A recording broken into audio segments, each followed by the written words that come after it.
ഇന്ത്യയെ ഒരുമിപ്പിക്കുന്നത് ജാതിയാണെന്ന് RSS വാരിക. ബ്രിട്ടീഷുകാർ ഭിന്നിപ്പിച്ചു ഭരിക്കുക നയം നടപ്പാക്കിയത് ജാതി വ്യവസ്ഥയുടെ ഒരുമ തകർക്കാൻ. കോൺഗ്രസിന്റെ ജാതി ഏതാണെന്ന് ചോദിച്ചാൽ ഈസ്റ്റ് ഇന്ത്യ കമ്പനിയിലും AOHUമിലും എത്തി നിൽക്കുമെന്നും RSS വാരിക പാഞ്ചജന്യത്തിന്റെ മുഖപ്രസംഗം.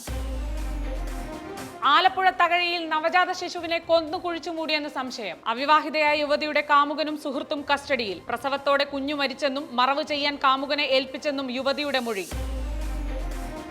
വയനാട് ദുരന്ത ഭൂമിയിൽ നിന്ന് 2 ശരീരഭാഗം കൂടി കിട്ടി. കണ്ടെത്തിയത് പരപ്പൻപാറയിലെ പുഴയോട് ചേർന്ന് സന്നദ്ധ പ്രവർത്തകർ നടത്തിയ തിരച്ചിലിൽ. മണിപ്പൂരിൽ മുൻ BJP MLA യാങ് തോങ് ഹൌക്കിപ്പിന്റെ വീടിന് നേരെ ബോംബാക്രമണം.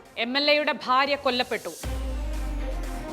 കർണാടക കൊപ്പൽ ജില്ലയിലെ തുംഗഭദ്ര അണക്കെട്ടിന്റെ തകരാറ് നിയന്ത്രണ വിധേയം. 33 ഗേറ്റുകളും തുറന്ന് പരമാവധി വെള്ളം പുറത്തേക്ക് ഒഴുക്കുന്നു.